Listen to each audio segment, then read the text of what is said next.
Sud Radio, mettez-vous d'accord, 9h-10h, Valérie Expert. Bonjour à toutes et à tous, heureuse de vous retrouver. Mettons-nous d'accord, mardi 14 mars, J-500, avant les Jeux Olympiques. Voilà, ça change comme ouverture d'émission plutôt que la réforme des retraites. Un gouffre financier, est-ce qu'on sera prêt? Éric Zemmour publie un nouveau livre. Est-ce qu'il va pouvoir revenir dans le jeu politique? Et puis la réforme de retraite. Emmanuel Macron, le président de la République, en appelle à la responsabilité des oppositions. Et puis il parle d'une majorité forte, solide. On y reviendra avec vous dans un instant. Pour commenter l'actualité, Lucas Véran, bonjour. Adjoint au maire de Neuilly. Georges Kuzmanovic, président de République Souveraine, bonjour. Arnaud Benedetti, professeur à la Sorbonne, bonjour.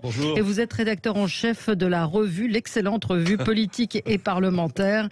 Et vous avez publié Chaos, essai sur les imaginaires des peuples, que vous avez un entretien avec Stéphane Rosès, et c'est paru aux éditions du CERF, bien sûr. Et Sophie de Menton, chef d'entreprise, présidente du mouvement éthique. Et vous aviez publié La France sans dessus-dessous. C'est ça. Le tome 2. Faut faire le tome 2. Oui. Voilà, paru aux éditions éthiques, aux éditions Erol, pardon. Vous pouvez l'appeler sans dessous-dessus. Oui, ça aussi, oui. Le charivari ou le chaos. Enfin bref, il y a beaucoup de possibilités. On va commencer peut-être avec vous, Lucas Véran. C'est un sujet de société. Oui, tout à fait. Un coup de cœur, mais la question que je me poserais, c'est est-ce que c'est un coup de cœur en trompe-l'œil? Parce que il y a effectivement les chiffres qui sont sortis de l'évolution 2022 des niveaux d'usage de tabac, de boissons alcoolisées et de cannabis. Et on se rend compte que chez les moins de 17 ans, il y a une réelle baisse. On est passé, par exemple, sur un usage quotidien du tabac à près de 41,4% en 2000. On se situe aujourd'hui à 15,6%, et même une baisse très forte de 10% entre 2017 et 2022. La dynamique est un peu moins forte pour l'alcool, mais elle l'est tout autant pour le cannabis. Et alors, moi, ma question, c'est sans doute, effectivement, a fortiori pour le tabac où il y a énormément de mesures qui ont été faites, ça c'est évident, mais est-ce qu'il n'y a pas aussi un transfert d'addiction où finalement les gens aussi sortent moins? C'est ce qui est constaté dans les comportements chez les jeunes de moins de 17 ans, et donc finalement en place, on va dire, les boissons alcoolisées par les écrans bleus. C'est une question que je me pose. Par ailleurs, il y a eu aussi une hausse drastique de ces petits objets dont moi-même je suis consommateur, mais qui sont les cigares. Les addictions en tout genre, en fait. L'addiction des écrans, l'addiction de la drogue, et on est complètement addict à quoi que ce soit. Oui, mais ce qui est plutôt satisfaisant, c'est que sur la cigarette, le tabac et a fortiori le cannabis, il y a une baisse à la fois des expérimentations, à la fois de la consommation occasionnelle et de la consommation quotidienne. À la fois. Georges. Le truc, c'est que je sais pas si c'est une bonne nouvelle. Aux États-Unis, on a les mêmes chiffres. Sauf qu'aux États-Unis, et là, je me penche sur la petite courbe qui peut pas être vue à l'écran, mais vous voyez le chiffre de la ligne rouge là ici. C'est l'overdose devient, sur drogue dure, en particulier cocaïne, devient la première cause de mortalité chez les jeunes, et de très loin, alors qu'elle était largement en dessous. Et donc oui, ça se réduit sur le tabac, mais la consommation de cocaïne devient massive. Pour différentes raisons, parce que là, les chiffres concernent les moins de 17 ans. Donc, oui, c'est les moins de 17 ans, mais... Bon, les moins de 17 ans auront un jour 25 ans. C'est la mission interministérielle. Mais il faut alerter effectivement sur la cocaïne et sur pour ceux qui se procurent de la cocaïne, le coût de la cocaïne baisse fortement. Et vous qui êtes spécialiste de l'offre et de la demande, c'est jamais bon signe. Ça veut dire que l'offre est assez importante. Ça sera un réfipa. Oui, mais en tout cas, ça méritait d'être souligné. Georges, vous vouliez revenir sur la faillite de ces deux banques en Californie, la banque SVB. Silicon Valley Bank. Voilà. Oui, parce que... Pardon ? Pour dire quoi ? Non, mais parce que j'ai entendu... Une inquiétude. Oui, j'ai entendu de l'inquiétude, mais j'ai entendu aussi beaucoup d'économistes dire il faut raison garder. Ce sont des banques qui sont principalement... J'avais commencé en 2007 à travailler dans une entreprise financière. À l'époque, j'étais à Moscou. Et j'étais analyste risque pays. Et je voyais sur Bloomberg la Northern Rock Bank, banque écossaise, où il y a eu un mini bank run où les Écossais et les Britanniques allaient chercher leur argent à la banque, et c'était en juillet 2007. Et les économistes, à l'époque, disaient bon, c'est localisé, faut pas s'inquiéter, la Banque centrale britannique va racheter tout ça. C'est exactement ce que dit la secrétaire d'État au Trésor américain, Madame Yellen, sauf qu'on voit que pour le moment, il n'y a pas de repreneur, et ça sera un souci. Les valeurs boursières ont pris un gros coup aux États-Unis, vendredi soir, 15%. C'est que les banques qui baissent. Oui, c'est toujours. Mais je vous assure, ceux que ça intéresse, vous regardez la presse économique en juillet 2007. À part quelques personnes comme Paul Krugman, qui est l'ancien prix Nobel, qui est devenu prix Nobel, qui disait ouh là là, c'est risqué. Le fait est qu'on met sous le boisseau, et je pense à cause de la guerre en Ukraine, on met sous le boisseau 1 an de fondrement du numérique. Amazon a perdu 1100 milliards de capitalisation boursière en 1 an. Je ne sais pas si vous imaginez. C'est plusieurs dizaines de milliers de licenciements dans les GAFAM. L'industrie du jeu vidéo est touchée. Il y a un gros problème. Or, le numérique est une forte... Il y a risque de contagion ou pas ? Il y a un risque de contagion parce que le numérique, c'est un élément de croissance assez important dans les économies occidentales. Si ce n'est ce qui est mis au pinacle. Et il est très, très, très fortement touché.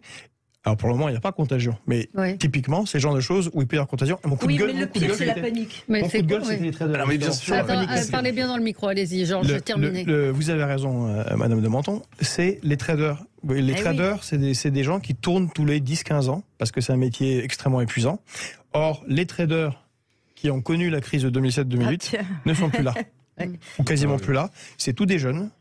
Enfin, beaucoup de jeunes qui n'ont plus la mémoire. Ils ont pas eu la mémoire de la bataille, et ils peuvent, s'ils sont pris de panique, parce que là, ça peut partir très très mal avec certaines banques comme la Deutsche Bank, si elle est touchée, parce que le souci. Il y a déjà eu des problèmes. Et le coup de gueule, c'est on ne sait pas on ne sait pas réellement. Encore une fois, malgré 2008, malgré les problèmes qu'on a eu à cette époque, on ne sait toujours pas quels sont les actifs pourris des banques. Oui, et puis il y a aussi un élément, c'est que, en l'occurrence, celle qui est concernée, c'est la Silicon Valley Bank, qui est effectivement qui détient beaucoup de dépôts de la part de l'écosystème innovant des startups, à la fois aux États-Unis, mais par ricochet en fait dans beaucoup d'écosystèmes. Et si particulièrement avec ces structures-là qui sont parfois avec des finances fragiles, où il n'y a pas un cash flow qui est monumental, qui sont des structures où la rentabilité n'est pas forcément ce qui est mis en exergue en premier lieu. Souvent surévalué.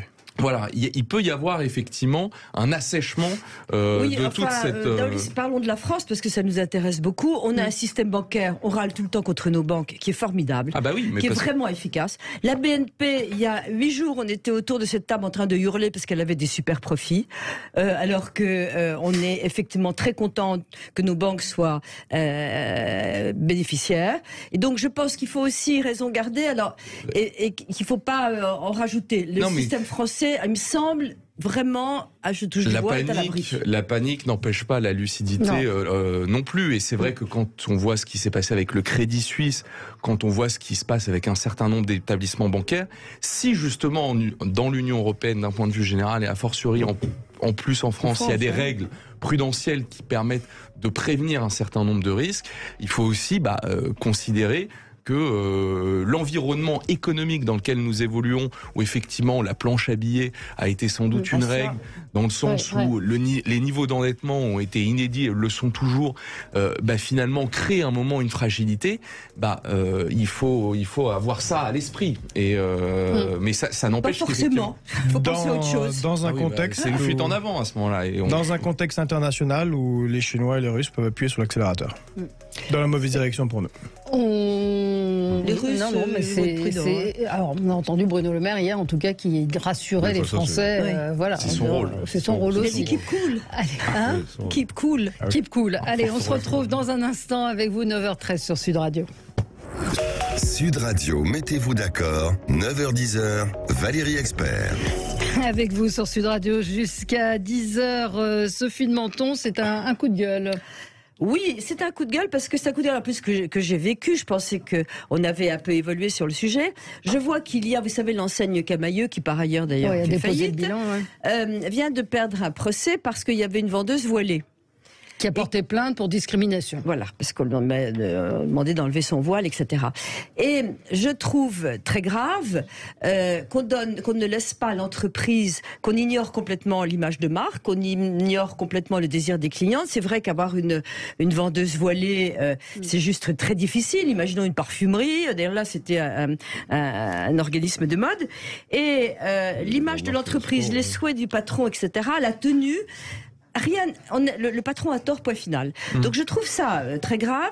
Alors on vous donne des règlements intérieurs où vous êtes supposé le marquer, ça ne marche pas. Moi j'ai une entreprise de télémarketing et on était venu me voir en disant bon, on va laisser venir des femmes voilées, elles sont au téléphone, etc. J'avais dit bien sûr. On en a une. Un mois après on en avait 15. On en avait 15 et qui mettaient des CV pas voilés. Et ça, c'était quelque chose de très important. Elles étaient voilées le lendemain. Et après, vous ne pouvez rien faire. Elles ne serraient pas la main des clients, elles n'allaient pas dans l'ascenseur, parce que ça commence doucement et c'est toute une mentalité. Donc, je pense qu'au-delà de cette question du voile et des signes religieux, parce que d'ailleurs, je vois mal, on voit très peu de vendeurs avec des kippas, au-delà de ça et des signes religieux, etc., je pense qu'il faut laisser absolument les entreprises gérer leurs collaborateurs comme elles le veulent. Je rappelle que 80% des Français ont confiance dans leur entreprise et simplement 10% dans les politiques et les médias d'ailleurs. Et je trouve que c'est symptomatique ce décalage permanent entre ceux qui sont capables de tenir le pays, de le sauver, qui font attention à leurs salariés, qui progressent dans tous les domaines, et la justice qui reste la même, complètement rigide. Et je trouve que c'est un phénomène qui est très grave. J'avais une question, mais peut-être que vous n'avez pas le détail de l'affaire, mais est-ce que si une telle mesure était inscrite dans le règlement intérieur ou était portée à la connaissance a priori du recrutement de la personne, est-ce qu'on lui aurait reproché ? Alors, elle juge discriminatoire le licenciement pour porte de foulard islamiste, mais elle peut le juger discriminatoire dans le règlement intérieur aussi. Ok. Oui, alors c'est là où ça appelle sans doute une évolution législative, parce que, bien évidemment, on est tous attachés à la neutralité du service public, mais il existe, et c'est d'ailleurs un peu à contre... Là, c'est pas le cas, en l'occurrence. C'est pas le cas. C'est une entreprise privée. Il y en a dans le service public. Hein. Non. Ouais. Bah, théoriquement, non. Théoriquement, non. Non, mais parce que, justement, mon point est de dire, cette neutralité, elle est consacrée dans le droit pour le service public, mais aujourd'hui, elle n'est peut-être pas permise à la même mesure, dans la même manière pour les entrepreneurs qui... Ce que demande Sophie, c'est que, je veux dire, on laisse tranquille les chefs d'entreprise. C'est-à-dire qu'on ne leur demande pas, qu'on ne leur demande pas des comptes, je veux dire, sur ce qu'ils exigent de leurs employés en matière de vêtements. Mais il y avait eu un procès à un moment donné à Disney World parce qu'on avait exigé que... Juste, il y a des enseignes, par contre, qui, elles, jouent sur, j'allais dire, une forme de communautarisme. Magasin de sport, très clairement. D'enseignes de sport, des en l'occurrence. Oui, enfin, il y a des chaînes de restauration qui veulent des stars avec des mini-jupes tellement mini qu'on ne sait plus si c'est une jupe. Ouais. Et qui joue aussi sur les décolletés. Hein. Non, mais ce qui est vrai, c'est que la liberté soit laissée aux entrepreneurs, bien qu'il faut encadrer voilà. Mais ce qui est certain, c'est qu'il faut laisser de la liberté dans l'organisation d'un point de vue vestimentaire. Parce que alors sur ça, on est sûrement pas d'accord, pas sur la question du voile. Il y a une question très compliquée. C'est sur la liberté des entrepreneurs. Les entrepreneurs, je crois que c'est un des pires budgets de l'État. Contrairement à ce qui est dit, 160 milliards d'aides aux entreprises. On ne demande pas une fiche la paix. Ah bah si on les enlevait, je pense que tout à coup, beaucoup seraient moins amoureux du néolibéralisme et tout à coup seraient très friands d'étatisme. En fait, ils le sont. Et ils le sont toujours quand il faut sauver en dernier ressort. Et on risque d'avoir, comme en 2007-2008... Vous avez raison, on pique tout ce qu'on nous donne. Et comme on nous a donné tout... Il me semble que les dividendes sont toujours en record, que les plus riches s'enrichissent. Il est normal, en démocratie, parce qu'on est en démocratie, qu'elle s'exprime partout, et il y a un espace, et déjà le général de Gaulle le disait, il y a un espace où il n'y a pas de démocratie, parce que c'est pas juste, on fiche l'appel l'entrepreneur est le patron absolu dans son entreprise, après Dieu, eh bien, il y avait le général de Gaulle proposait quelque chose qui était très intéressant, qui était la participation. Oui, mais ça fait longtemps quand même. C'est un autre sujet. Bah oui, mais la participation, ça serait pourrait être une option aussi de discussion dans les entreprises sur tout un tas de sujets. Pas comme l'entendait le général de Gaulle. Et sûrement pas sur le devenir économique de l'entreprise. Bref, c'était pour dire que... Quand un entrepreneur qu'accompagne Sophie, en général, à grosse maille, hein, mais quand il y a un salaire net de près de 25 000, en général, l'entreprise en débourse 80 000. Donc, il faut quand même avoir à l'esprit que la liberté économique, elle est en partie asséchée par effectivement une fiscalité. Mais visiblement, ça va bien. Visiblement, ça va bien. Mais ça va bien. Et oui, on parle de la diversité. On est d'accord. Ça dépend de quelles entreprises. Si on parle des petits artisans, des tissus économiques, ce sont des ETI, ce sont des PME, ce sont des dans ce cas-là, tous en même temps. Qui sont asséchés par les. En même temps, ce que soulève Sophie, malgré tout derrière cette affaire-là, c'est l'entrisme des frères musulmans. C'est ça qui est le plus important. C'est la façon dont on essaye de faire passer dans la société des règles. Mais ça, c'est autre chose. Est-ce qu'on veut non, c'est pas autre chose. Non, mais est-ce qu'on veut le combattre ou pas? Il y a une porosité quand même. Alors, parlez bien dans le micro. Il faut faire attention parce que c'est vrai que le monde de l'entreprise est très hétérogène. Je suis d'accord avec ce qui vient d'être dit. Mais il y a un certain nombre de grosses entreprises, et notamment un certain nombre d'entreprises du CAC 40, qui, je veux dire, sont totalement poreuses au communautarisme. Totalement poreuses au communautarisme. Mais oui, il faut tout ce que l'on dit. Ils sont très bons élèves. Il y a une espèce de logique, j'allais dire presque, homothétique entre d'un côté le néo-marketing de ces gros groupes capitalistiques et le communautarisme. Ils se retrouvent totalement là-dessus. Et c'est pour ça que, je veux dire, les communautaristes largement essayent de pénétrer ce tissu-là. Mais c'est un facteur de prosélytisme et de promotion. Et le CAC 40, qu'on critique énormément, parce que les Français détestent le CAC 40, parce que nos boîtes marchent bien, elles sont dans le monde entier très bien. Ce sont des très bons élèves, contrairement à ce qu'on dit, parce que les DRH sont d'une prudence incroyable. Non, mais justement, c'est un casse-tête absolu. Je me souviens de Jeannette Bougrabe quand elle était à la HALD à l'époque, qui expliquait, qui était venue expliquer dans une émission le casse-tête des chefs d'entreprise qui ne savaient pas comment dire non à une salle de prière, qui ne savaient pas comment dire non à des revendications religieuses. Moi, j'avais un buffet pour le Ramadan dans ma boîte. Donc c'est pour ça, Valérie, que je disais, c'est en accord avec ce que vous dites. C'est pas du ressort des entrepreneurs. Comment vous voulez qu'ils fassent front face à une législation qui n'existe pas? Il y a une législation qui n'existe pas. Dans les grandes boîtes, il y a des syndicats une ambiance qui sont beaucoup mieux. Une ambiance générale. Donc ça veut dire que c'est l'État qui doit légiférer. Et peut-être qu'à un moment donné, si on a peur de l'entrisme des frères musulmans, comme à une époque l'État avait peur du catholicisme politique, il faut des hémicombes et faire les choses un peu plus sérieusement que dire ça serait bien qu'il ne faudrait pas que. Allez, on passe au coup de gueule d'Arnaud Benedetti. Alors mon coup de gueule, en fait, il est pas. Je me suis mal exprimé tout à l'heure quand je l'ai proposé in fine. Alors c'est vrai que moi j'ai trouvé que lors de la visite d'Emmanuel Macron en Afrique il y a maintenant une dizaine de jours, la presse n'en avait pas suffisamment parlé. Peut-être ai-je mal lu la presse en l'occurrence, mais moi ce qui m'a quand même frappé, c'est deux choses. D'abord, en effet, cette conférence de presse que Emmanuel Macron tient avec le président de la RDC, Tshisekedi, où on a là deux chefs d'État qui finalement vont s'affronter devant la presse. Et moi, ce qui m'a surpris, c'est, si vous voulez, l'attitude quand même du président de la République française, en l'occurrence, qui, certes, je veux dire, les propos du président de la RDC n'étaient pas forcément agréables pour la France, mais qui va lui répondre et qui va entretenir une polémique chez la puissance accueillante. Moi, personnellement, je n'ai jamais vu ça. On n'est pas amis, c'est ça? Oui, enfin, il a pas dit qu'on n'était pas amis, mais enfin, globalement, il a dit à la RDC, qui est aujourd'hui l'objet d'une rébellion dans une partie de son territoire, qui est manifestement soutenue en partie par le Rwanda, que la RDC n'avait jamais été capable de récupérer sa souveraineté politique, économique si vous en êtes là, c'est votre faute. Et militaire. Si vous en êtes là, c'est votre faute. Alors, il peut le penser. Il a peut-être raison sur le fond, mais il n'a pas à le dire lorsqu'il est en représentation officielle.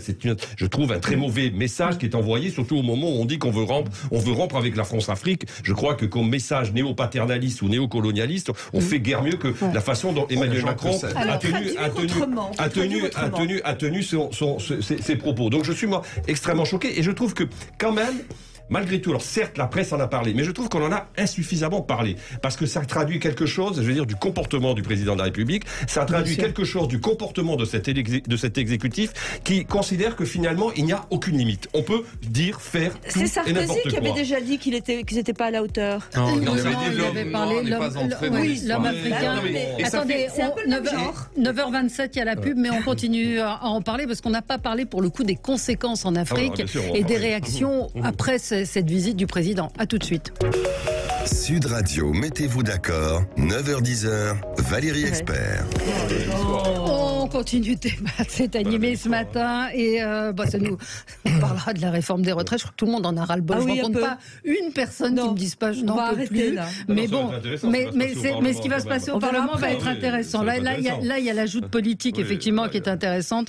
Mais juste, vous vouliez réagir sur ce que disait Arnaud Benedetti sur le voyage. Alors, c'est il y a une dizaine de jours d'Emmanuel Macron en Afrique, mais juste un point, je voudrais compléter. Et en plus, si vous voulez, il fait ses déclarations dans un contexte où la perte d'influence de la France en Afrique est considérable et où elle s'est, quoi qu'on en dise, accélérée depuis le début de ce mandat d'Emmanuel Macron. Qui sont là. Oui, les Chinois, ils sont depuis longtemps, les Russes aussi, mais même les Américains sont présents. Il y a d'autres puissances, les Indiens également.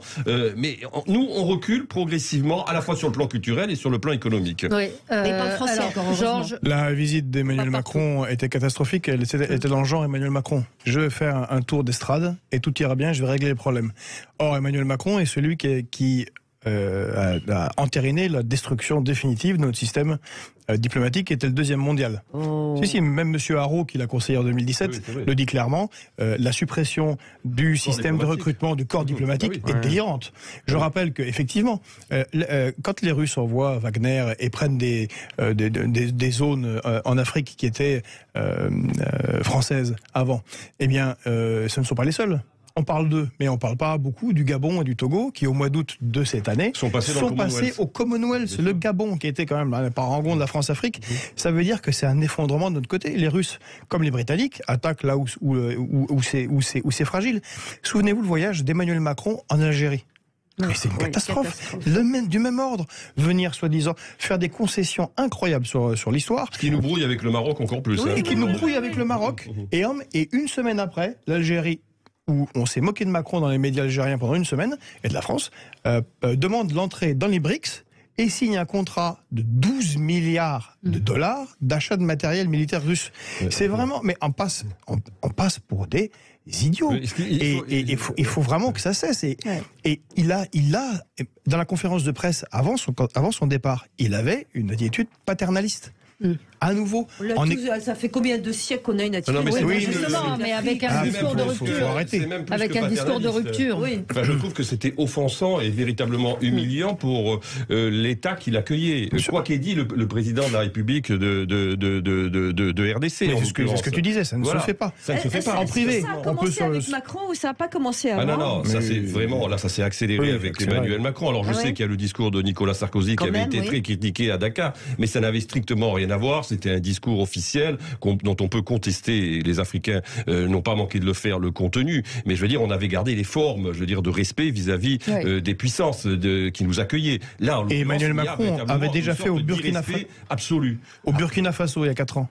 Emmanuel Macron, avec le président du Burkina Faso, se moque de lui en disant il y a un problème de climatisation, c'est un technicien, le président va aller régler ça. Devant les étudiants. Lucas Véran. Sur la séquence évoquée où effectivement Emmanuel Macron dit vous n'avez pas été capable de restaurer la souveraineté économique, politique et militaire. Quand il a cette prise de parole-là, je ne dis pas qu'elle est imprudente et qu'elle est maladroite, mais il le fait en réaction à l'interpellation directe, qui à mon avis est aussi disgracieuse d'un point de vue diplomatique du pays qui accueille, du président de la RDC, qui interrompt Emmanuel Macron. Il faut quand même... C'était le Drian. La dynamique de l'échange, la vérité, c'est que le président de la République française, quand il se déplace, n'a pas, même si les propos auxquels il doit faire face lui sont désagréables, n'a pas à répondre sur ce ton. Un président la France n'est pas un paillasson de gens qui veulent se rêver en panafricanisme. Elle est un paillasson quand elle va en Algérie. Je veux dire, clairement, il faut voir M. Macron en Algérie, où il cède à peu près à toutes les demandes mémorielles de l'État algérien, en l'occurrence. C'est pas lui qui a commencé. Ah oui, enfin, il a accéléré. Qui a parlé de crimes contre l'humanité, c'est quand même M. Macron. Allez, la réforme des retraites. Emmanuel Macron donc en appelle à la responsabilité des oppositions. Ce matin, c'est François Chérèque ça, qui parlait de vice démocratique en parlant du 49-3. Alors là, ils sont en train de se compter. Hein, les calculettes sont sorties à l'Assemblée nationale pour ça. De vice démocratique.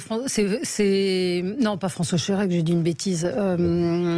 J'ai Laurent Berger. Voilà. Non, il n'y a pas de vice démocratique. C'est la démocratie. On peut contester l'usage du 49.3, mais il fait partie de la Constitution. Et je rappelle que la Constitution, elle a été adoptée par les Français en 1958 à plus de 90%, ou en tout cas à plus de 80%. Alors on peut en effet contester l'usage du 49.3, mais il n'y a pas de vice en l'occurrence. C'est un outil à la disposition des gouvernements, et tous les gouvernements d'ailleurs de droite et de gauche l'ont utilisé. Moi, ce que je crois, c'est que ça va être compliqué. C'est-à-dire que je ne vois pas aujourd'hui comment le gouvernement peut éviter, au regard des calculs et des comptages, le 49.3, l'usage du 49.3. Et moi, je pense que la vraie question, c'est de savoir finalement quel va être le contenu de la motion de censure qui va être inévitablement déposée suite à ce 49.3, comment elle va être rédigée, et est-ce que cette motion qui va être... c'est une motion transpartisane qui manifestement est rédigée actuellement plutôt à l'initiative du groupe Lyot, vous savez, ce groupe charnière, et ça serait d'ailleurs Charles de Courson qui est un des parlementaires les plus chevronnés, certainement d'ailleurs le plus chevronné aujourd'hui du Parlement, qui est très opposé à cette réforme, qui est d'ailleurs très opposé au gouvernement qui est en train de rédiger cette motion de censure.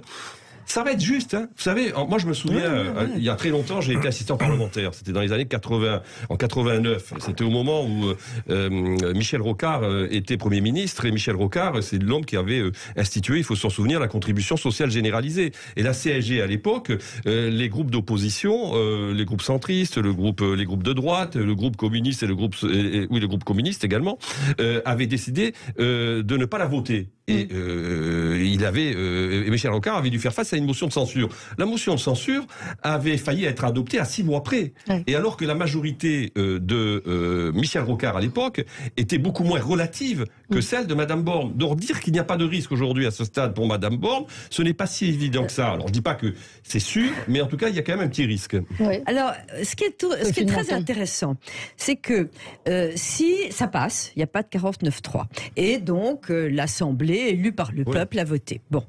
Est-ce que ça va arrêter les manifs? Est-ce qu'elles vont être vraiment pires? Est-ce que le type qui est dans la rue et qui veut pas de sa retraite va changer de comportement selon qu'il y a eu 49.3 ou que ça a été voté? Moi, je pense que ça mais les centrales syndicales hier, des propos de la CGT disaient si il y a violation des règles, or comme le rappelait Arnaud, c'est pas une violation des règles puisque c'est un élément intégré à notre constitution, mais si il y a violation des règles, il n'y a plus de règles. Bon, bref, avec cet appel-là. Là où je suis d'accord, c'est que il y a des comptages qui sont réalisés par vos confrères qui montreraient aujourd'hui que seuls 189 députés sur les 287, 577 divisé par 2, je vous laisse faire le calcul, mais attendus qui répondraient à l'appel. Voilà, 287. Parce qu'il manque 2 députés. Et donc, par voie de conséquence, avec des chiffres très intéressants, c'est-à-dire quasiment moins de la moitié chez les députés MoDem, 2 tiers chez les députés Horizon, alors qu'Édouard Philippe promeut un report de l'âge légal à 65 ans. Donc parfois, on se demande aussi la cohérence de la majorité. Et seulement 15 députés qui aujourd'hui sont prêts à assumer, sur la soixantaine que composent les groupes, les Républicains, qui sont prêts à assumer un vote pour. Donc moi, là où j'ai du mal à comprendre, c'est le gouvernement qui, tout le week-end, a répété nous ne voulons pas recourir au 49.3. Il se tire un peu une balle dans le pied parce que je vois, au regard du contexte, difficilement comment ils pourront y échapper. Ils échappent pas. Alors oui, effectivement, le 49.3 fait partie des systèmes légaux de gouvernement, mais on est toujours en démocratie et beaucoup de députés voient ce qui se passe dans leur circonscription. Et quand vous êtes dans 2e de la Creuse ou première de circonscription du côté de Marseille et dans beaucoup de circonscriptions, vous avez des citoyens qui viennent taper aux permanences des députés et qui vous disent, un peu comme il y a eu les ronds. Mais c'est pas un problème, c'est la démocratie, madame. C'est les ronds-points et les jaunes.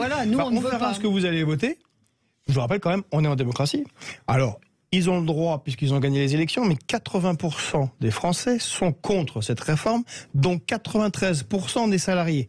Bien évidemment que ça aura un effet politique quand il faudra revoter pour des députés. Donc je pense que certains qui sont passés ric-rac doivent se demander si c'est pas en train de leur coûter leur carrière politique. Ils sont pas contre la réforme des retraites, ils sont bien contre sûr, cette mauvaise réforme. Ils sont contre cette réforme. Le discours de Macron qui crée aussi un sentiment de frivolité, de volatilité politique totale. Lorsqu'en 2019, il avait prétendu qu'il n'y avait aucune difficulté avec l'âge légal de départ à la retraite. Ce qui interroge aussi dans la manière, c'est la cohérence du chef de l'État. Mais je vous ferai remarquer que la réforme Touraine avait suscité une grande opposition, peut-être pas à ce niveau-là. Elle a été faite par un gouvernement de gauche. Là, on a quand même 8 Français sur 10 qui sont opposés. Opposés à celle-là, mais les Français savent qu'il faut travailler plus longtemps. Les gouvernements, une fois qu'ils sont au pouvoir, ils ont beau avoir critiqué immensément la loi Woerth, le Parti socialiste. Alors certains lui en feront le reproche, certains diront c'est Bruxelles, parce que c'est les Blanches. Mais la réalité c'est que personne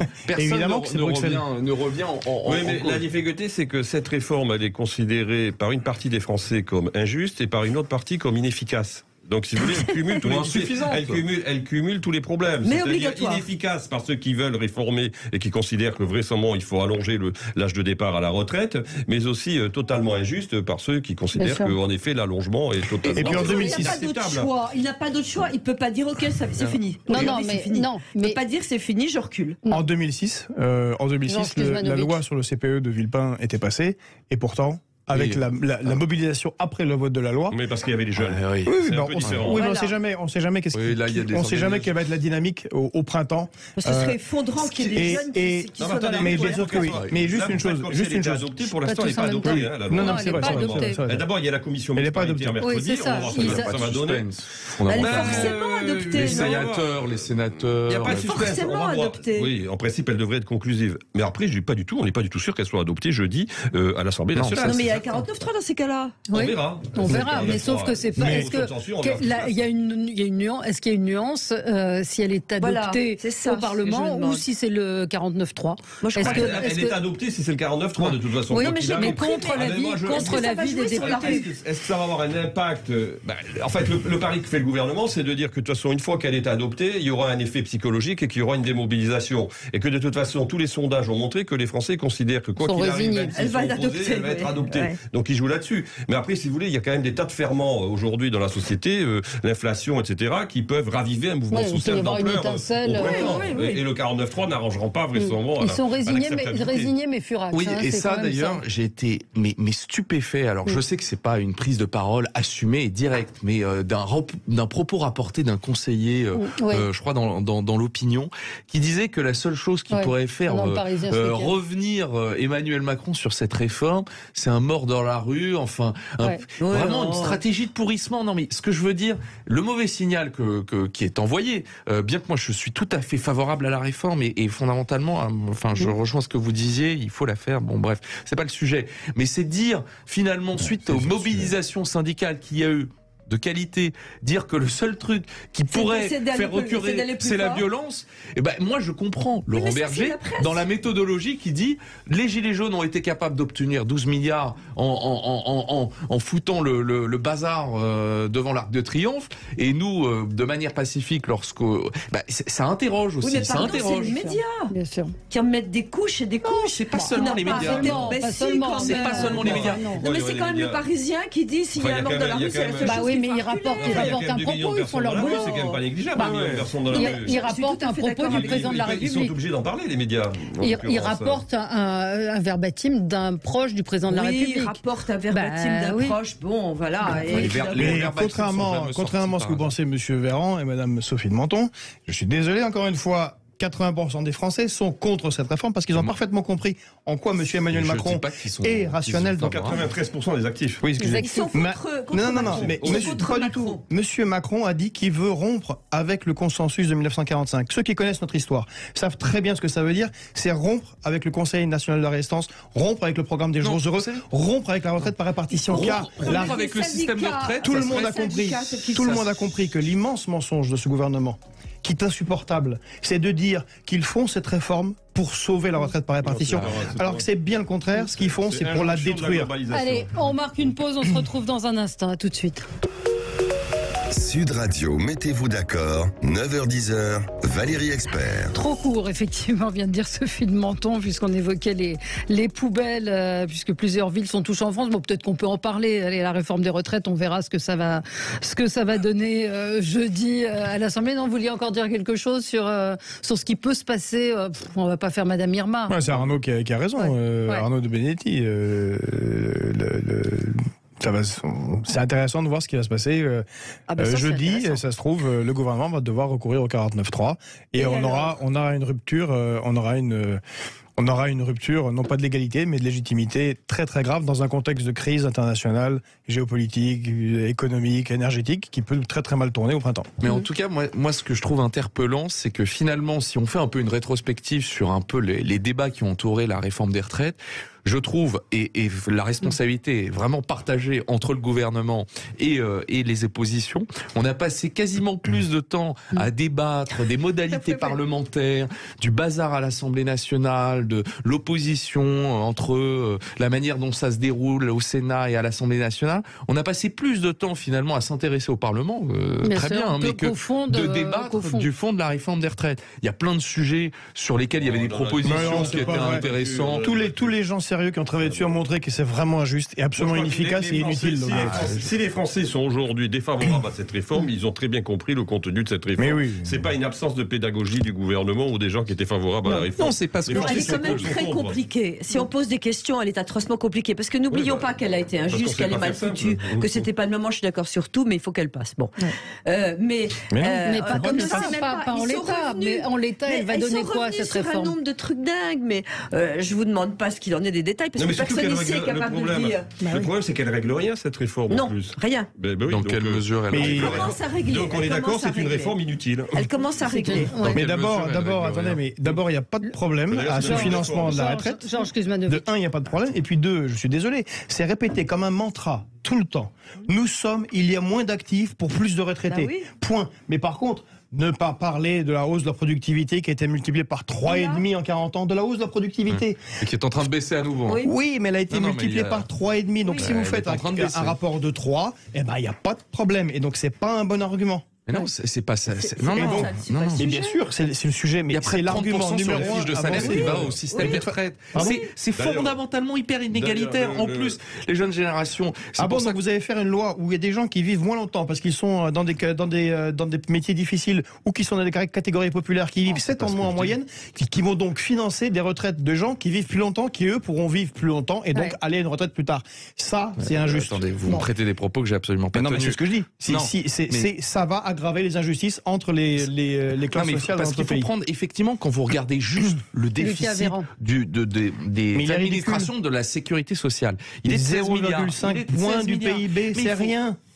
16 milliards, vous comprenez que c'est rien. Laissez-le terminer. Quand vous regardez en revanche l'essentiel des impôts et des cotisations sociales en volume, qui sont effectivement dilapidés, il faut quand même avoir à l'esprit que quand 160 milliards aux entreprises. Il faut avoir à l'esprit, quand moi je reçois ma fiche de paie, et j'en ai près de 30% qui part à un système. Dont 160 milliards aux entreprises.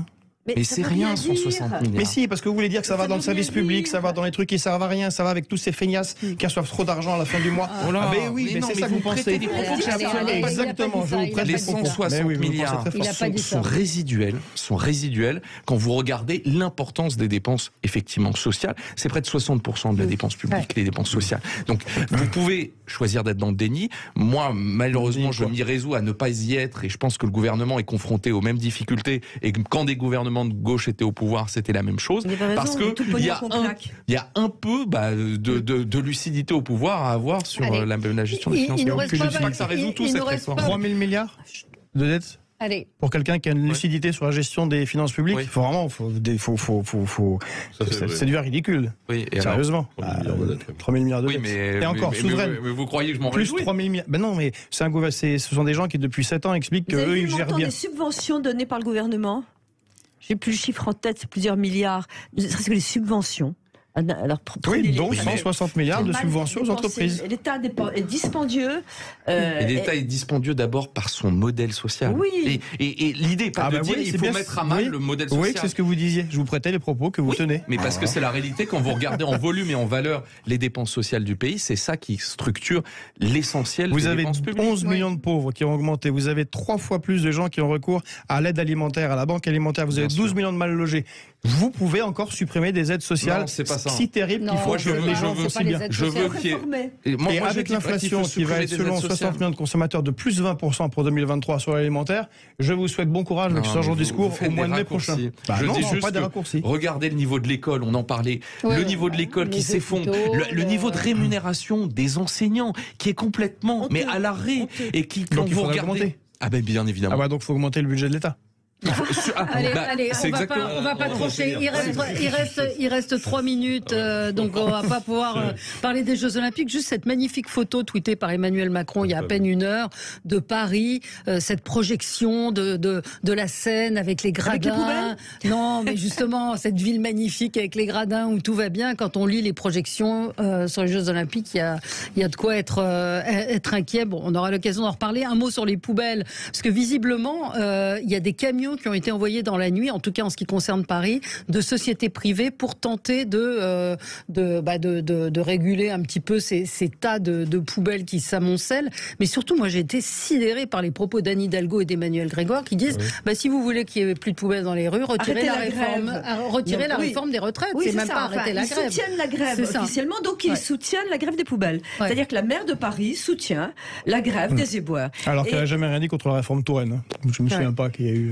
le sujet est très grave puisque nous avons au sein du mouvement éthique intenté et regardé si on pouvait faire un procès parce que c'est la maire de Paris qui a décidé de faire grève, qui a soutenu un mouvement social, qui l'a écrit à la mairie, on a déjà vu un chef d'entreprise dire à ses salariés faites grève, qui a fait grève alors que nous payons des gens pour nos mairies. Donc c'est invraisemblable. On a regardé, tous les avocats et tous les juristes disent que c'est inadmissible, ce n'est pas tolérable et c'est absolument illégal. C'est un jugement de valeur. Illégal, pardon. Et c'est incroyable. Et aujourd'hui, toujours avec des pancartes, la maire de Paris encourage la grève des éboueurs. La maire de Paris fait de la politique, c'est une militante politique et elle oublie qu'elle est maire, c'est-à-dire qu'elle doit satisfaire un certain nombre de besoins qui sont ceux de ses administrés. En effet, c'est quand même assez contestable comme façon de... Je fais remarquer qu'un certain nombre d'entrepreneurs, justement ceux qui sont dans des petites entreprises ou des artisans, avaient donné des journées à leurs salariés pour aller manifester justement contre... Donc ça arrive aussi. Et que des camions passent la nuit à la place du service public qui fait grève. En bon vocabulaire syndical, ça s'appelle des jaunes et des casseurs de grève. Enfin, bravo aux sociétés des jaunes et des casseurs de grève. Paprec, etc. Bravo ça s'appelle des casseurs de grève. Qui travaillent, sont heureux de travailler et sont heureux d'être dans le privé d'ailleurs. Enfin, je ne sais pas s'ils sont heureux d'être éboueurs. Alors attendez, vous avez tort. Les éboueurs sont assez contents d'être éboueurs. Il y a eu des progrès incroyables. Ils sont beaucoup mieux payés. Les camions sont équipés de façon extraordinaire. Je suis désolée. C'est des boulots difficiles. Mais on voit combien les éboueurs sont utiles. Encore une fois, à chaque fois, on se rend compte que les villes ne fonctionnent pas sans éboueurs, sans égoutiers. D'accord. Lucas Véran. Je trouvais deux photos. J'ai vu ça ce matin sur les réseaux sociaux qui étaient intéressantes. C'était la photo de la mairie de Paris, sur le parvis de l'hôtel de ville, où il y avait cette grande banderole mairie solidaire avec le mouvement social et près de 15 jours après effectivement des piles de poubelles qui sont dans le 17e ce week-end j'y étais partout, tous les arrondissements concernant les casseurs de jaunes mais en fait quand il y a une mission de service public c'était d'ailleurs pour la question des transports la loi qui avait été votée pour le service minimum en fait il n'est pas choquant quand l'administré paye un service public via un ensemble de taxes qu'il ait le droit d'avoir de la salubrité un accès à son lieu de travail. Enfin, ça paraît pas délirant. Ça procède à la disparition des syndicats et des luttes dans un cadre démocratique. Il ne faut pas s'étonner qu'ensuite, il y ait des débordements, comme il y a déjà eu la SNCF, qui sortent du lit de la rivière syndicale, où que les gens fassent des mouvements sociaux incontrôlés. C'est ce qui risque d'arriver. Je note une chose quand même, c'est que le mouvement social n'a pas réussi à bloquer le pays. Et ça, c'est quand même une réalité. C'est que ils ont dit le pays va être mis à l'arrêt. Le pays n'est pas mis à l'arrêt. On n'est pas en 1995 et je dis pas. C'est pourquoi, 1947, tu sais pourquoi 1948. Parce que la part de la production industrielle. D'ailleurs, c'est ce qui, à mon avis, limite aujourd'hui. Oui, mais c'est parce que la part de production industrielle dans le pays est de moins de 10%. Je suis d'accord. Est-ce que des syndicats doivent dire mettre le pays à l'arrêt? Moi, je félicite les syndicats de ne l'avoir pas mis à l'arrêt. Je crois que c'est pas faute, ils n'ont pas pu. C'est pas qu'ils n'ont pas voulu. Allez, merci à tous les quatre. Dans un instant, l'émission Média et très bonne journée. À tout de suite.